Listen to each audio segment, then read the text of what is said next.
75व्या स्मृती दिनाच्या निमित्त या समारंभाचे अध्यक्ष आणि सध्या या उद्योग समूह आणि शिक्षण संकुलाचे अध्यक्ष श्री वैभवजी नायकवडी, माझे अत्यंत जुने मित्र आणि स्नेही डॉक्टर बाबूराव गुरव, या सगळ्या समूहांचे संचालक मंडळ, आता ज्यांनी माझा परिचय करून दिला ते प्राध्यापक बाळासाहेब नायकवडी, तुम्ही सर्व उपस्थित या परिसरातील नागरिक, शिक्षक, विद्यार्थी, विद्यार्थिनी, बंधू आणि भगिनींनी, आताच प्राध्यापक नायकवडी यांनी हा स्मृतिदिन आपण ज्या 2 हुतात्म्यांचा साजरा करतो त्यांची रोमहर्षक कथा आपल्या पुढे विशद केलेली आहे. मी परत काही ती तुम्हाला सांगणार नाही आणि वेळी घालवणार नाही. मला या निमित्ताने असं सांगायचं आहे आपल्या सगळ्यांनाच की क्रांतीवीर नागनाथ अण्णा नायकवडी यांनी अव्याहतपणे 76 वर्ष या 2 हुतात्म्यांचं स्मरण करण्याचा जो वस्तुपाठ आपल्या पुढे ठेवला, याचं कारण काय आहे? मी असं मानतो नेहमी की असे स्मृतिदिन केवळ आपण आपल्या घरात देखील आपल्या पूर्वजांचं स्मरण श्राद्धाच्या रूपात, स्मृती दिनाच्या रूपात करत असतो. आपण सगळ्याच थोर व्यक्तींचे स्मृतिदिन, जयंती साजरी करत असतो. आणि आज तर आपण आपल्या भारताचा अमृत महोत्सव स्वातंत्र्याचा साजरा करत आहोत. मी तुम्हाला असं सांगेन की या परिसरामध्ये या 2 हुतात्म्यांनी किंवा क्रांतीवीर नागनाथ नायकवडी यांनी ज्या पद्धतीचा सशस्त्र लढा चालवलेला होता, तसा सशस्त्र लढा खरं म्हणजे या परिसरात अनेक लोकांनी तुम्हाला चालवलेला दिसेल. पूर्वी, आज तुम्ही सांगली जिल्ह्यामध्ये आहात, पूर्वी हा उत्तर सातारा जिल्हा होता. या उत्तर सातारा जिल्ह्याचा जर तुम्ही स्वातंत्र्याचा इतिहास काढला तर तुमच्या असं लक्षात येईल की इथे शेजारी साताऱ्याजवळ वाई नावाचं छोटं गाव आहे. त्या गावामध्ये त्या काळामध्ये एक प्राथमिक पाठशाळा, संस्कृतची पाठशाळा चालायची. आणि त्या पाठशाळेमध्ये तळेगावच्या समर्थ विद्यालयाचे विद्यार्थी आणि शिक्षक होते. ते सगळे पुण्याच्या तळेगावमधून आलेले जे विद्यार्थी होते ते इथे साताऱ्यात का आले, तुमच्या जिल्ह्यात का आले, तर त्याचं कारणच असं होतं की ब्रिटिशांनी ते समर्थ विद्यालय बंद पाडलेलं होतं. कोल्हापुरात प्राध्यापक विगो विजापुरे नावाचे एक ग्रस्त होते. ते कोल्हापूर संस्थानामध्ये राष्ट्रीय शाळा चालवायचे. राष्ट्रीय शाळा म्हणजे जसं लोकमान्यांनी राष्ट्रीय शाळा चालवली, आगरकरांनी राष्ट्रीय शाळा चालवली. त्या काळात एक वातावरणच असं होतं की आपल्या देशातील नागरिक जर चांगला घडायचा असेल तर त्याला राष्ट्रीय भावनेचं शिक्षण मिळालं पाहिजे. राष्ट्रीय भावनेचं शिक्षण मिळालं पाहिजे म्हणजे काय, तर त्याला देशप्रेम विद्यार्थ्यांच्या मध्ये निर्माण करण्याची प्रेरणा शिक्षणातून मिळाली पाहिजे, असा आग्रह त्या काळातले लोक आपल्या शिक्षणातून करायचे. आणि विगो विजापुरे यांनी ज्या पद्धतीची शाळा कोल्हापुरात सुरू केलेली होती, तिथे पण शाहू महाराजांना ब्रिटिशांचा काळ सुरू झाला की शाळा बंद करा. मग विजापुरेंनी मिरज संस्थानामध्ये ती शाळा हलवली. मग मिरजकर पटवर्धनांना ब्रिटिशांनी त्रास द्यायला सुरुवात केला. मग त्यांनी ती तळेगावला शाळा हलवली. आणि हा ग्रहस्थ हारत नाही असं बघितल्यानंतर ब्रिटिशांनी एक दिवस ती शाळाच बंद पाडली. त्या शाळेमध्ये सगळे जे विद्यार्थी आणि शिक्षक होते ते क्रांतिकारी विचाराचे होते. मी अलीकडच्या काळामध्ये तर्कतीर्थ लक्ष्मण शास्त्री जोशी यांच्या समग्र साहित्याचा अभ्यास करतो आहे. तो अभ्यास करताना माझ्या असं लक्षात आलं की तुम्ही जर वाई हे जर गाव बघितलं तर ते सनातनी ब्राह्मणांचं गाव आहे. तिथे सगळे जे सनातनी ब्राह्मण होते ते वेद विद्या शिकवायचे आणि ही मंडळी विजापूरकरांनी तयार केलेली अशी होती की त्यांना सशस्त्र क्रांतीचं शिक्षण विजापुरी गुरुजी द्यायचे, त्यांचे शिक्षक द्यायचे. आणि ती मुलं या सगळ्या परिसरामध्ये कराड, सातारा, वाई या भागामध्ये 1920च्या दरम्यान स्वातंत्र्याची भावना लोकांच्या मध्ये जागवावी म्हणून प्रभात फेऱ्या काढायचे.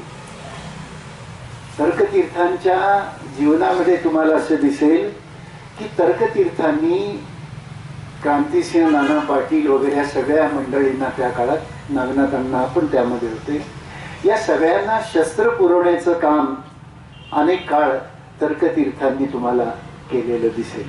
मी तुम्हाला असं सांगतो की गेले साधारणपणे 51 वर्ष तरी मी वेगवेगळ्या स्वातंत्र्य लढ्याच्या इतिहासाच्या संशोधनाचं काम करतो आहे. तुम्हाला असं दिसेल की कितीतरी लोक आपल्या स्वातंत्र्याच्या इतिहासात असे आहेत की ज्यांनी छोटी छोटी लढाई आपापल्या परिसरात क्रांतीचं काम केलेलं आहे.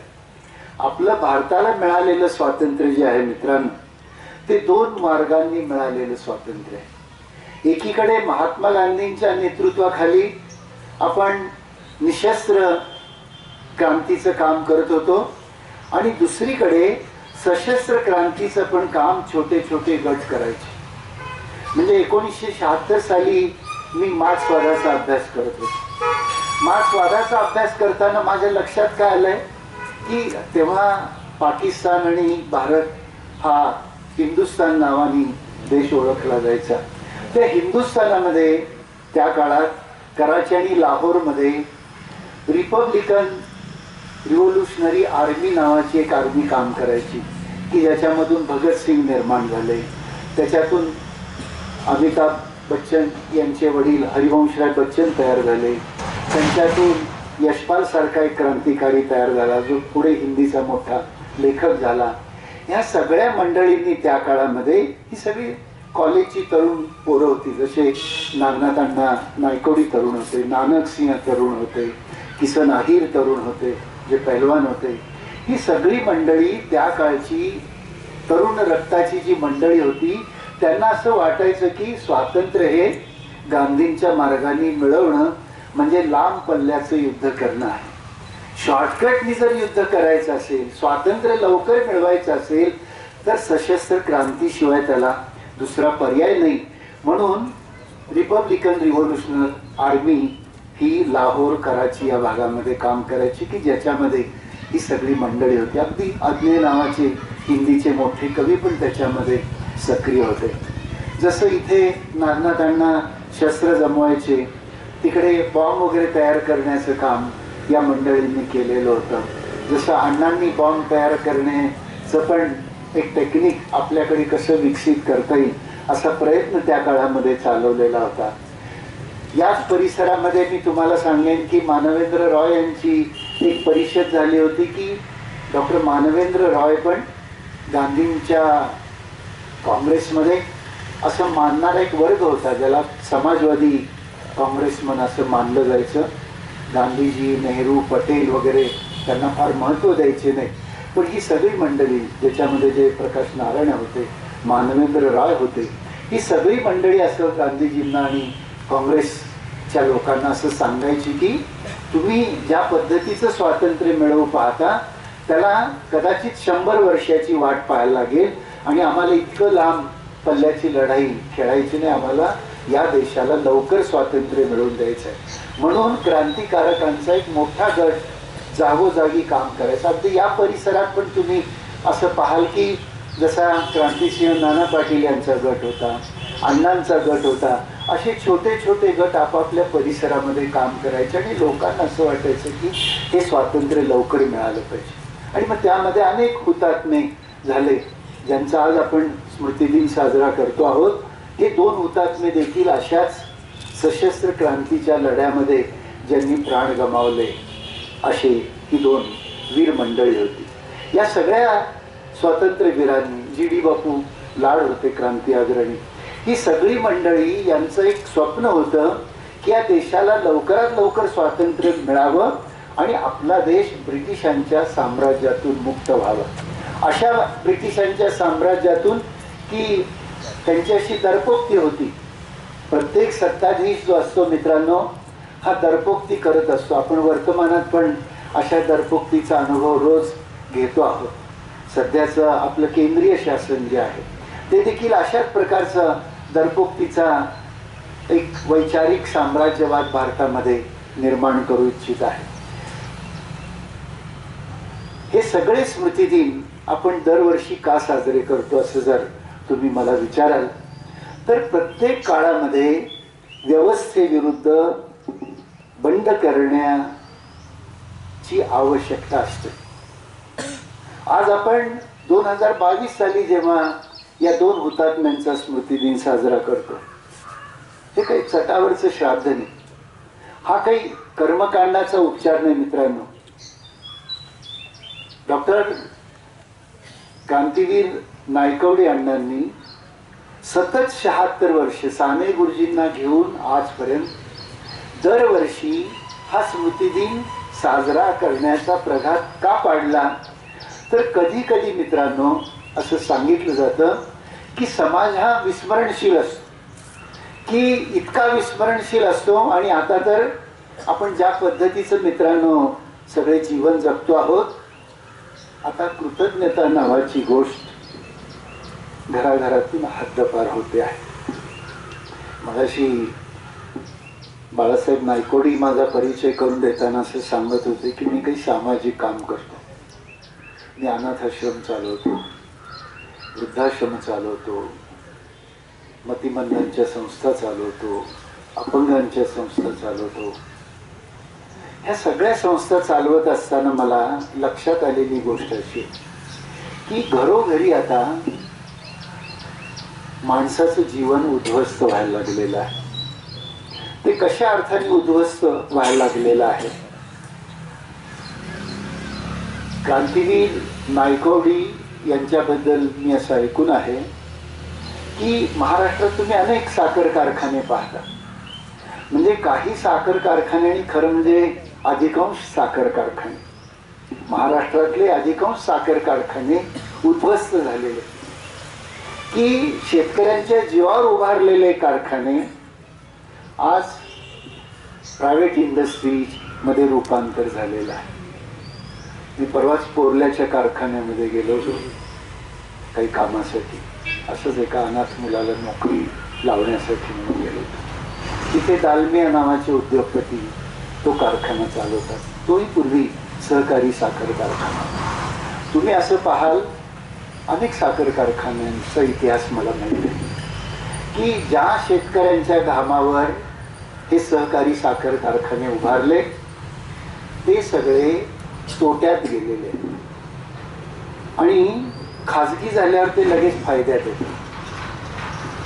साखर कारखान्यांची गंमत महाराष्ट्रातली अशी आहे आणि ती खरं म्हणजे भारतातल्या पण आहे की सहकारी व्यवस्थेमध्ये साखर कारखाना का चालत नाही तर मी पाहिलेलं त्याचं रहस्य असं आहे की जे साखर कारखाने खाजगी झाले त्यांचा अधिकांश खर्च हा गेस्ट हाऊसवर व्हायचा. मी अण्णांना असं बघितलं इथेच, मी जरी कार्यक्रमाला इथे एकदा आलेलो असलो तरी कॉम्रेड पानसरेंच्या बरोबर अण्णांना भेटायला मी कधीतरी इथे आलेलं मला आठवतं. मी एन डी पाटलांच्या बरोबर इथे आलेलं मला आठवतं. आणि मला असं आठवतं की इथलं गेस्ट हाऊस हे महाराष्ट्रातलं सगळ्यात गरीब गेस्ट हाऊस आहे. गरीब गेस्ट हाऊस याचा अर्थ की कारखाना सगळ्यात कमी खर्च कशावर करत असेल तर इथल्या गेस्ट हाऊस. हा आदर्श पाळल्यामुळे हा साखर कारखाना अजून कोऑपरेटिव्ह राहिलेलं आहे, अजून शेतकऱ्यांचा राहिलेला आहे. मी तुम्हाला सांगेन की क्रांतीवीर नानातांना नायकवडी यांचं मोठेपण कशात असेल असं सांगायचं, मोजायचं झालं तर ते त्यांच्या साधेपणात आहे. म्हणजे तसं खरं म्हणजे रत्नापाण्णा कुंभार देखील त्यांच्या बऱ्याच आयुष्यात एक अशा अण्णा जसे छोट्या खोलीत राहायचे तसे रत्नापाण्णा पण राहायचे. पण उतार वयामध्ये तो कारखाना त्यांच्या हातात राहिला नाही आणि मग इतर कारखान्यांचं जे झालं ते त्यांचंही झालं.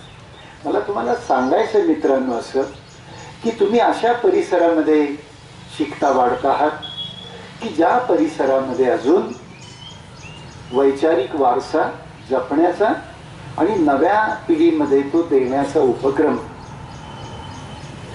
जो सुरू आहे त्याचं रहस्य मित्रांनो 76 वर्ष हा हुतात्मा दिन तुम्ही ज्या निष्ठेने ज्या मूल्यांनी साजरा करतात त्याच्यामध्ये आहे. मी तुम्हाला सांगेन की मी मगाशी असं ऐकलं की तुम्ही आता अण्णांचं इथे मोठं स्मारक करता. मी काही माझा मोठेपणा सांगत नाही, पण महाराष्ट्रामध्ये अशी स्मारक जी सजीव स्मारक, दोन प्रकारची मी स्मारकं पाहतो.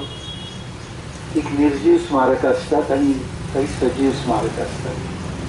पुतळा वगैरे उभा करणं अत्यंत सोपी गोष्ट असते, पण वस्तू संग्रहालय उभा करणं, तुम्ही जर जगभर फिराल तर तुमच्या असं लक्षात येईल की विशेषतः युरोपमधल्या देशांच्या मध्ये आणि आशिया खंडातल्या बऱ्याच देशांच्या मध्ये जे 20-25 देश मी पाहिले, जिथे शिकवलं, तिथे माझ्या लक्षात आलेली गोष्ट अशी आहे मित्रांनो की युरोप आणि आशियातले प्रागतिक देश आणि आपण याच्यामध्ये अंतर काय आहे. अंतर असं आहे मित्रांनो की तिथे ही सगळी स्मारकं जी जपली जातात आणि उभारली जातात ती जिवंत स्मारक असतात. जिवंत स्मारक याचा अर्थ काय, तर ते एखादं वस्तू संग्रहालय उभारतात, नुसतं उभारण्यापुरतं त्यांची ताकद असत नाही. ते वस्तू संग्रहालय प्रत्येक पिढी पाहिल असा एक प्रघात पाळतात. आपल्याकडे पण वस्तू संग्रहालय आहे, पण वस्तू संग्रहालयात आपल्या सहली जात नाही. आपल्या म्हणजे मी कोल्हापुरात पाहतो ना, कोल्हापुरात सगळ्या शाळा कॉलेजेसच्या सहली येतात आणि त्या बघतात काय, पन्हाळा, ज्योतिबा, अंबाबाई, रंकाळा आणि जातात परत. पण कोल्हापुरामध्ये शिवाजी विद्यापीठ आहे, जिवंत स्मारक आहे, ते बघावं असं कधी आपल्याला वाटत नाही की जिथून नव्या पिढीला प्रेरणा मिळते. कोल्हापुरात कितीतरी म्युझियम्स आहेत, ती मुलांना दाखवावीत असा वस्तुपाठ आपण पाळत नाही. आपल्याकडे म्हणजे मी अंधश्रद्धा निर्मूलन समितीचं कार्य करतो. मी असं पाहतो मित्रांनो की युरोपमध्ये सगळी चर्चेस ओस पडलेले, चर्चमध्ये कोणी जात नाही. चर्चमध्ये जाणारा 10% पण वर्ग तुम्हाला युरोपमध्ये दिसणार नाही. त्याचं कारण काय आहे? त्याचं कारण मित्रांनो असं आहे की पुनरुज्जीवन काळामध्ये म्हणजे मध्ययुगात विज्ञानाचं महत्त्व युरोपला कळालं, विवेकाचं महत्त्व कळालं आणि त्यांनी धर्मापासून आपल्या समाजाची फारकत घेतली. आपण भारतीय लोक अजून देवधर्मापासून फारकत घ्यायला तयार नाही. म्हणजे तिकडे चर्चेस ओस पडलीत आणि आपल्याकडे मंदिरांची गर्दी हटेना झाली आणि मंदिरांची संख्या पण कमी होत नाही. त्याचं कारण काय आहे, तर आपल्या शिक्षणाने विवेकवाद रुजवला नाही, आपल्या शिक्षणाने विज्ञाननिष्ठा रुजवली नाही. आपलं शिक्षण हे गेले 75 वर्ष अजूनही दैववादी शिक्षण आहे आणि व्यक्तिपूजेमध्ये अडकलेलं शिक्षण आहे.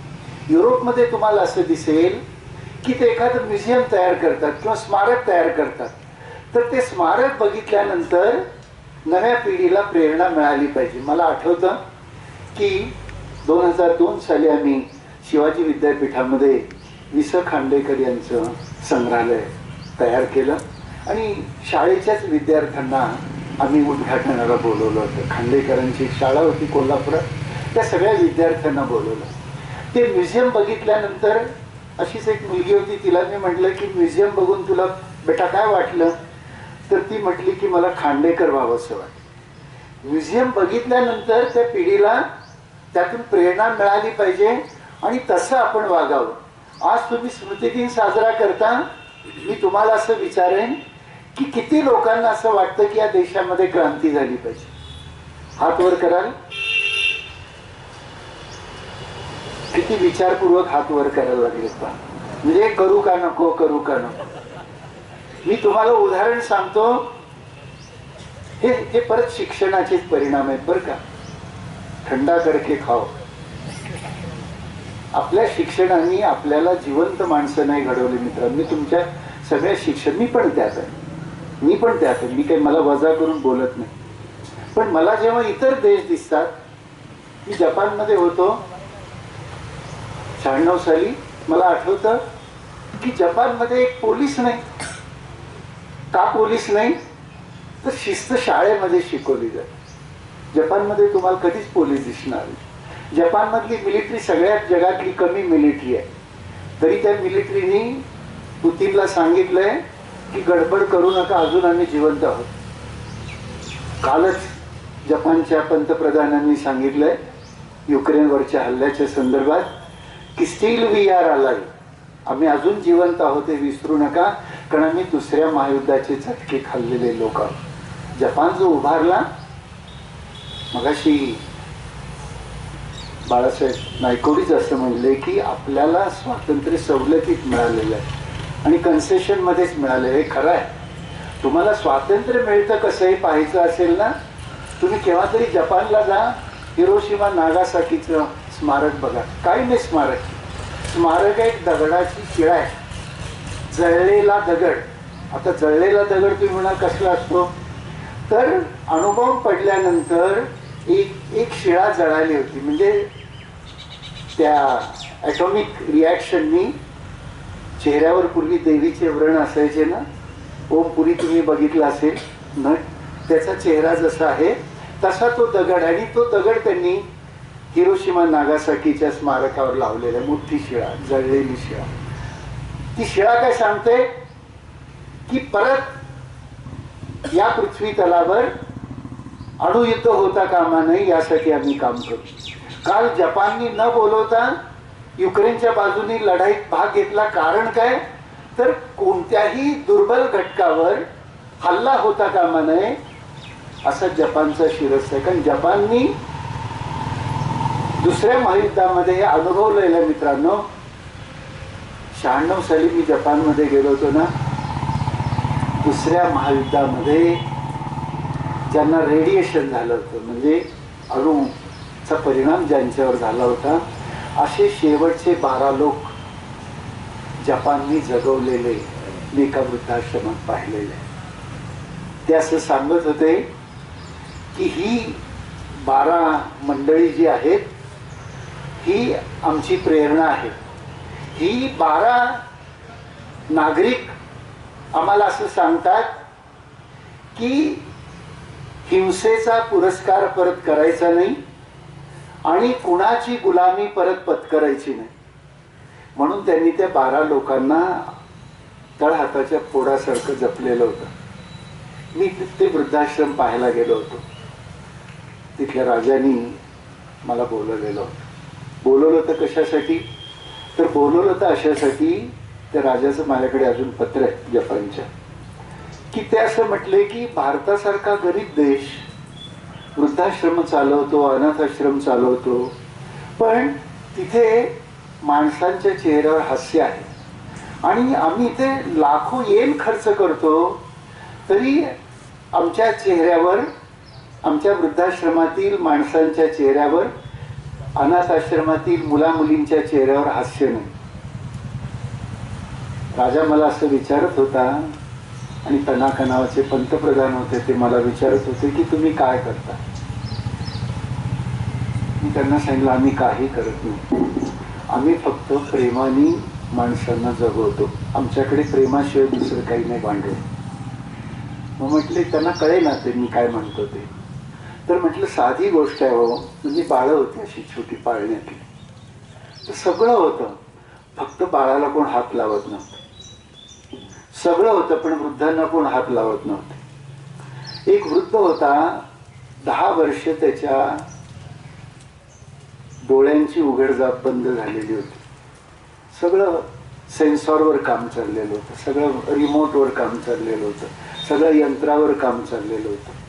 म्हटलं आमची काळजी आहे की ह्याची हालचाल कशी होईल.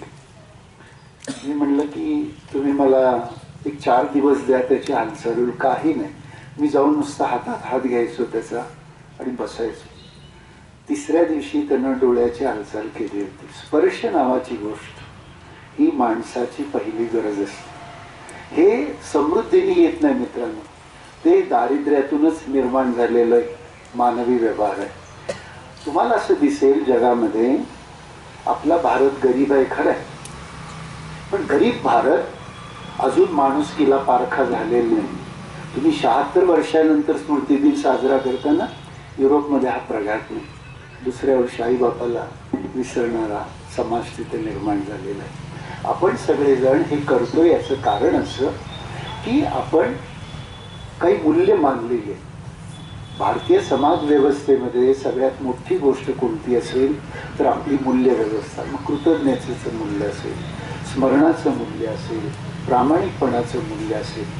मूल्य नावाची गोष्ट अजून आपल्या समाजामध्ये शिल्लक असल्यामुळे आपण अशा प्रकारचे स्मृतिदिन साजरे करतो आहोत. तर मी तुम्हाला असं सांगत होतो की स्मारकं जी उभी करायची असतात ती स्मारकं अत्यंत सजीव असली पाहिजे. म्हणजे मला चांगलं आठवतं की मी यशवंतराव चव्हाण साहेबांचं एक मोठं स्मारक म्युझियम नाशिकच्या यशवंतराव चव्हाण युनिव्हर्सिटीमध्ये उभा केलेलं आहे. ते तुम्ही केव्हा तरी जाऊन पहा. तिकडे बार्शीला कर्मवीर मामासाहेब जगदाळेंचं म्युझियम केलंय, ते तुम्ही केव्हा तरी पहा. साने गुरुजींचं म्युझियम तिथे वडघरच्या राष्ट्रीय स्मारकामध्ये उभा केलेलं आहे. पुण्यामध्ये हिंगण्यामध्ये महर्षी धोंडो केशव कर्वे भारतरत्न त्यांचं म्युझियम आहे. ती सगळी म्युझियम्स काय असतात, वस्तू संग्रहालय काय असतात, तर ती काळ जिवंत पकडतात आणि बघणाऱ्याला प्रेरणा देतात. तसं मी तुम्हाला सांगेन की तुम्ही अण्णांचं जे म्युझियम या ठिकाणी कराल ते जिवंत स्मारक झालं पाहिजे. म्हणजे मी कल्पना करायला लागलो त्या स्मारकाची की इथलं स्मारक कसं असलं पाहिजे. तर ते स्मारक बघितल्यानंतर इथल्या प्रत्येक नागरिकाला हा भारत परत गुलामीत जाणार नाही याची प्रेरणा मिळाली पाहिजे. ते स्मारक बघितल्यानंतर अण्णांनी ज्या ध्येयवादाने हा कारखाना सुरू केला, हा साखर कारखाना परत खाजगी होणार नाही याची प्रेरणा त्यांना मिळाली पाहिजे. अशी मूल्य व्यवस्था निर्माण करणारी स्मारकं ही जगामध्ये निर्माण केली जातात आणि ती नव्या पिढीला दरवर्षी दाखवली जातात आणि त्यातून मग नवी पिढी तयार होते. ती मूल्यनिष्ठ असते, ती ध्येयवादी असते आणि ती राष्ट्रप्रमाण मानून काम करते. आपल्याकडे मित्रांनो राष्ट्र हे आपला प्राधान्यक्रम नाही. दुर्दैवाने मला असं दिसतं की मी एक उदाहरण सांगतो. मोशे दायान नावाचा इस्रायलचा संरक्षण मंत्री होता. एक घटना अशी झाली होती की इस्रायलच्या 4 नागरिकांना अमेरिकेने पोलीस ठेवलेलं होतं आणि इस्रायलची सद्दी जिरवायचं त्यांनी ठरवलं होतं की इस्रायल अमेरिकेचं मानत नव्हतं. मोशे दायांनी इस्रायलच्या सगळ्या तरुणांना उद्देशून एक केलेलं भाषण आहे, तुम्ही केव्हा तरी नेटवर ते उपलब्ध आहे, वाचा. की त्या भाषणाचं वैशिष्ट्य असं आहे की मोशे दायान नावाचा जो संरक्षण मंत्री होता हा काकाक्ष होता. म्हणजे एकच डोळा होता त्याला. कावळ्याला जसा एकच डोळा असतो तसा त्याला एकच डोळा होता. त्यानं केलेलं जे भाषण आहे ते आधुनिक काळातलं सगळ्यात क्रांतिकारी भाषण मानलं जातं. त्या भाषणाचं वैशिष्ट्य काय होतं की मोशे दायान तेव्हा टीव्ही नव्हता, तर रेडिओवर त्यांनी तरुणांना उद्देशून भाषण केलं. अर्धा तास मोशे दायान भाषण करत होता आणि तो काय सांगत होता की आपल्या देशातील 4 नागरिकांना आपणाला येत्या 24 तासात सोडवून आणायचं आहे. जाहीरपणे अमेरिकेला आव्हान तो देत होता मोशे दायान. आणि तो असं सांगत होता की मला जीवावर उदार होणाऱ्या 40 तरुणांची गरज आहे की जे देशासाठी बलिदान द्यायला तयार असतील. मोशे दायन अर्धा तास भाषण करत होता. तो भाषण करून जेव्हा रेडिओ स्टेशनच्या बाहेर आला मित्रांनो, तर रेडिओ स्टेशनच्या समोर 4000 तरुण घोषणा देत होते. काय घोषणा होत्या 4000 लोकांच्या? I am under the 40. मी या 40 मधला मी एक असला पाहिजे. 4000 तरुण देशासाठी बलिदानाला तयार होते आणि मोशे दायांना त्या 4000 मधले फक्त 40 नागरिक पाहिजे होते. तुमच्या असं लक्षात येईल की 24 तासात मोशे दायांनी आपल्या 4 नागरिकांची सुटका या 40 अप्रशिक्षित अडाणी तरुणांच्या जीवावर सोडवून आणली ती. त्याचं कारण असं होतं की इस्रायल हा देश शाळेमध्ये जे शिकवायचा त्याच्यामध्ये शिस्त ही सगळ्यात मोठी गोष्ट होती. तुम्ही जपानला कधी बालवाडीत गेलात? बालवाडीत एक छोटी गोष्ट शिकवली जाते. तिथं पहिली गोष्ट अशी शिकवली जाते की शाळेच्या आवारात पालकांनी यायचं नाही. म्हणजे तुम्ही जर कधी बालवाडीत इथल्या गेलात, मला माहित नाही की बालवाड्या बघितल्या, पोरांचं ओझं सगळं पालक उचलतात. दप्तराचं ओझं, जीवनाचं ओझं.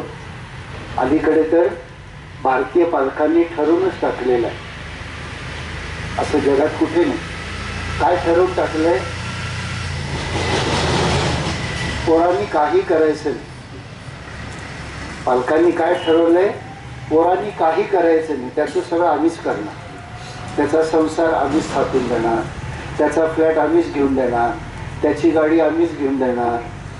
ते शेतावर जात नसले तरी त्याला मोबाईल मीच देणार. ते बिनकामाचं असलं तरी त्याला 2 व्हीलर मीच देणार. तो संसार करायच्या योग्यतेचं नाही तरी मी म्हणतो म्हणून त्यानं लग्न करायचं. असं जगात मित्रांनो कुठे नाही.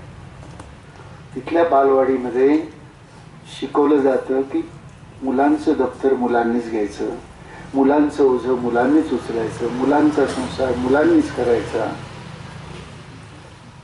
जग स्वावलंबी आहे आणि आपण परावलंबी आहोत. मी तुम्हाला सांगेन की हा क्रांती दिन साजरा करताना विशेषतः 75 वर्ष झाल्यानंतर तरी आपण शिक्षणातून जर स्वावलंबी पिढी तयार करत नसू तर त्याच्यासारखे करंटी शिक्षण व्यवस्था जगामध्ये दुसरी कोणती नसेल. मी आणखीन एक उदाहरण तुम्हाला सांगतो. हुतात्मा स्मृती दिन हे निमित्त आहे मित्रांनो. या निमित्ताने आपण सतत असा प्रयत्न केला पाहिजे की माझा देश, माझा समाज, माझे बांधव, माझा परिसर हा स्वावलंबीच व्हायला पाहिजे. त्या स्वावलंबनाची सुरुवात जगामध्ये सगळे पालक मुलाला स्वावलंबी करण्यापासून करतात. स्वावलंबी करण्याची एक गोष्ट सांगतो मी फ्रान्सच्या 90 मध्ये फ्रान्समध्ये होतो आणि पॅरिसच्या मेयरचा पाहुणा होतो त्या काळात मला आठवतं. आणि त्या पॅरिसच्या मेयरच्या मुलाला मी निमंत्रण दिलं की गड्या तू एकदा भारतात ये. आणि तो त्याप्रमाणे 3 वर्षांनी भारतात आला आणि माझ्याकडे आला. आणि त्याला मी सहज गमतीनं असं विचारलं की भारतीय बाप असल्यामुळे कदाचित मी त्याला म्हणलं की भारतात यायला बाबांनी किती पैसे दिले? तर त्याला प्रचंड राग आला. इतका राग आला की तो मुळात लाल असलेला आणखी लाल झाला, युरोपियन. आणि तो बोलायचंच बंद झाला. मला काय कळेना की काय माझ्याकडून चूक झाली. तर मग फार मिन्नतवाऱ्या केल्यानंतर त्यांनी 2 तासांनी मला सांगितलेली गोष्ट आहे की तुम्ही सगळ्या विद्यार्थ्यांनी लक्षात घेतली पाहिजे. तो मला असं म्हटला की अंकल तुम्ही मला 3 वर्षापूर्वी भारत यायचं निमंत्रण दिलं ना. मी माझ्या पप्पांना असं सांगितलं, बाबांना असं सांगितलं की मी 3 वर्षांनी भारतात जाणार आहे. आणि मधल्या 6 सुट्ट्या पॅरिसचा मेयर असून 6 सुट्ट्यांच्या मध्ये त्यांनी घर रंगवायची कामं केली आणि भारतात जाण्या येण्याचा खर्च त्यांनी स्वतः मिळवला. आणि मग तो भारतात आला. बाबांच्या पैशांनी भारतात आला नाही, स्वतःच्या कष्टाने. तिथे पालक आपल्या मुलाला अत्यंत स्वावलंबी बनवतात. आणि म्हटला की तुमचा प्रश्न माझा अपमान करणार होता, की मी ज्या कष्टाने स्वखर्चाने भारतात आलो, तुमचा प्रश्न माझा अपमान करत होता. आपल्याकडे ही वैभवाची गोष्ट आहे की वडील आपल्याला फ्लॅट देतात, वडील सगळं देतात. मी मगाशी सांगत होतो की आता भारताची नवी पिढी या सगळ्या बुजुर्ग मंडळींनी तयार अशी केलेली आहे की फक्त त्यांनी त्यांचा श्वास घ्यायचा, बाकी सगळं आम्ही करायचं. जर त्यांचा श्वास यांना घेता आला असता तर तो पण यांनी घेतला असेल. किती परावलंबन. मी तुम्हाला असं सांगेन की देश स्वावलंबनाने घडला पाहिजे. अशा प्रकारचं शिक्षण आपण किमान आपल्या समूहात तरी, म्हणजे तुम्ही जेव्हा हुतात्मा किसन अहिर यांचं नाव देता, नानक सिंहाची तुम्ही स्मृती साजरी करता, त्याचं कारण काय की नानक सिंह पंजाब मधला, तो या परिसरात येतो आणि स्वातंत्र्याची लढाई लढतो. केव्हा तरी परिसर सोडायला पण शिका. केल्याने देशाटन नावाची जी गोष्ट आहे, मी तुम्हाला आत्ताच सांगणार आहे की आपण 21व्या शतकातली 2 दशकं पार केलेले. मला जे जग बघून आलेलं ज्ञान आहे ते मी तुम्हाला सांगतो की जी मंडळी आपलं गाव, आपला देश, आपला प्रांत सोडतात ते जगावर राज्य करतात. माझा वाळवा श्रेष्ठ आहे खरं आहे, पण माझा वाळवा छोटा पण आहे जगात, हे लक्षात ठेवलं पाहिजे. वाळवा जगाची राजधानी कसं होईल असा प्रयत्न वाळव्यात राहून आपण केला पाहिजे. अशा उर्मी अशा प्रसंगातून खरं म्हणजे निर्माण व्हायला पाहिजे. तर बदलत्या काळात. आणि मित्रांनो, मी आणखी तुम्हाला असं सांगणार आहे की 2022 साली आपण हा स्मृतिदिन साजरी करतो. 2022 साल हे भारतातल्या दुसऱ्या धार्मिक पारतंत्र्याचं वर्ष आहे. की सध्याचं जे केंद्र शासन आहे ते केंद्र शासन आपल्यामध्ये तऱ्हेतऱ्हेच्या लढाया सुरू करणारं शासन आहे. आपल्यात बेबनाव निर्माण करणारं शासन आहे. मी तुम्हाला असं सांगेन, क्रांतीवीर नागनाथ नायकवडी यांनी आपल्याला जर काय शिकवलं असेल तर ते शिकवलेलं हेच आहे की विवेकवादी आणि विज्ञानवादी समाज व्यवस्था आपल्याला भविष्य काळात निर्माण करायची आहे. तीच वर्तमानातली खरी क्रांती आहे. त्या क्रांतीच्या मागे आपण सगळे जाऊ असा संदेश घेऊन आपण आजचा स्मृतिदिन साजरा करूया असं आवाहन करतो.